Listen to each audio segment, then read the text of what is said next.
Bismillahirrahmanirrahim. Assalamualaikum warahmatullahi wabarakatuh. Alhamdulillah, bismillah, wassalatu wassalamu ala rasulillah, mabad.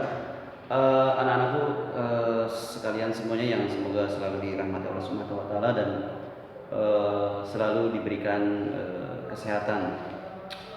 Baik, di pertemuan kali ini di materi informatika ya, kita akan langsung ke halaman 4, di mana halaman 4 itu ya, di situ dijelaskan ada jenis-jenis komputer ya. Bisa dilihat di situ ada, jadi jenis komputer sendiri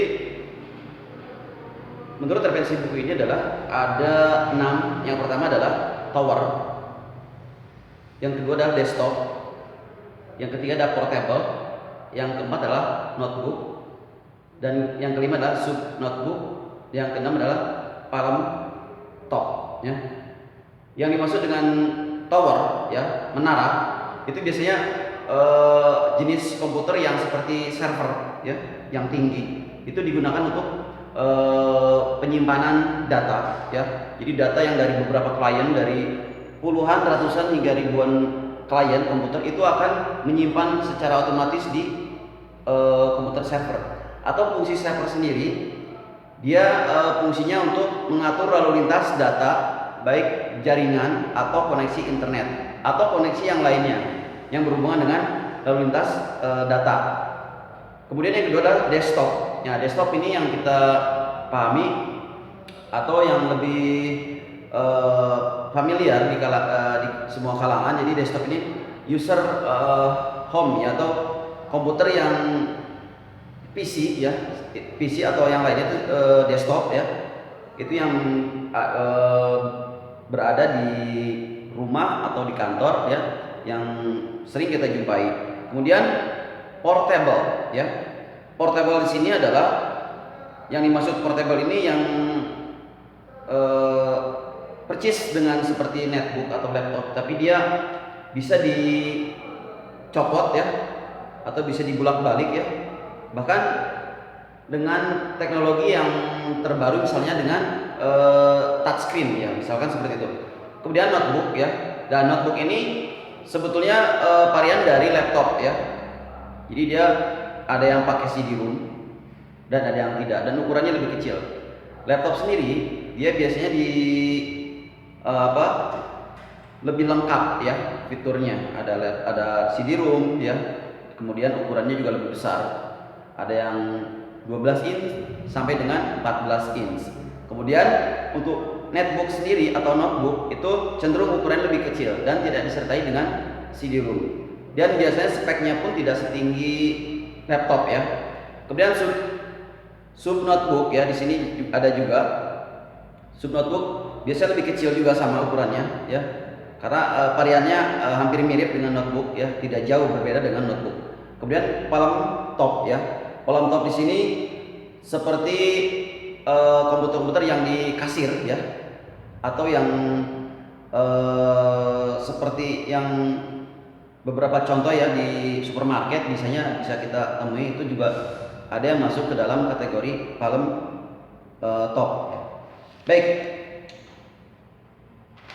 Kemudian dari pembahasan tadi saya lupa satu hal yang paling penting adalah ada 3 sistem di komputer. Yang pertama adalah sistem tersebut adalah ada input, ada proses, dan output.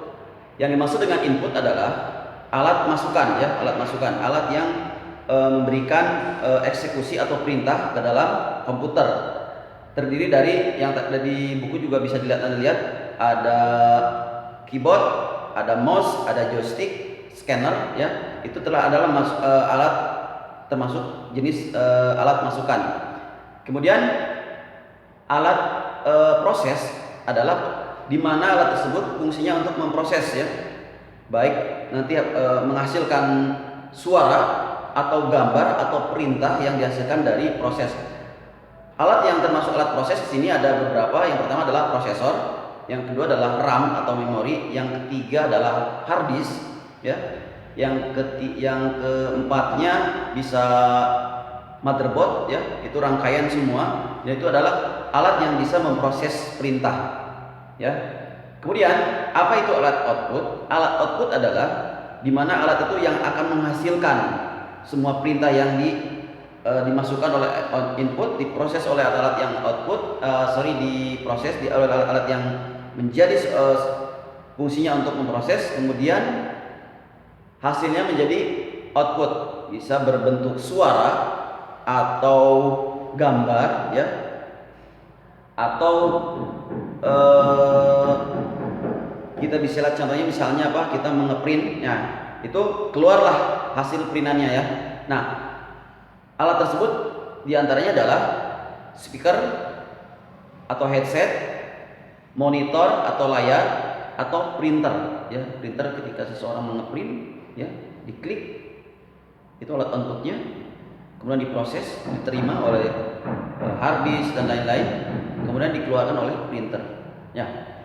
Itulah ringkasan dari ketiga alat ya, antara alat input, alat proses, dan alat output.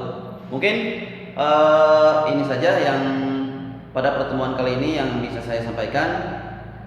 Untuk nanti pertanyaannya bisa nanti lewat WhatsApp atau nanti di pertemuan selanjutnya pada kesempatan melalui aplikasi Zoom. Baik, syukur. Assalamualaikum warahmatullahi wabarakatuh.